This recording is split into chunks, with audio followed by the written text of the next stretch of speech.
Simon നമ്മുടെ നാടിന് വേണ്ടി വീരമൃത്യു മരിച്ച ജവാനാണ്. സ്വാതന്ത്ര്യദിനമായതുകൊണ്ട് ഒന്ന് വൃത്തിയാക്കിയിടാമെന്ന് വിചാരിച്ചു. ആ വാക്കുകളിലുണ്ട് ലാൻസ് നായിക് സൈമൺ എന്ന രാജ്യസ്നേഹിയോടുള്ള ഒരു ദേശത്തിന്റെ മുഴുവൻ ആദരവും.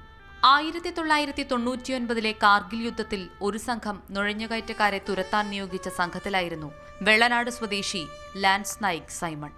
കൃത്യം നിർവഹിച്ച് തിരിച്ചിറങ്ങുന്നതിനിടെയായിരുന്നു ഭീകരരിൽ ഒരാളുടെ വെടിയേറ്റ് തൽക്ഷണം സൈമൺ മരിക്കുന്നത്.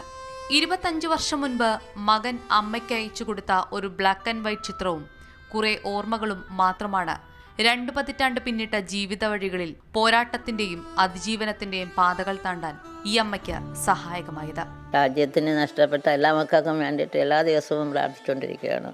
ഇപ്പം എല്ലാ സങ്കടം നമുക്ക് ഒരുമാതിരിയൊക്കെ അങ്ങ് പോകണം. നല്ല ഒറ്റയ്ക്ക് ഇരിക്കുമ്പോഴാണ് കൂടുതൽ സങ്കടം.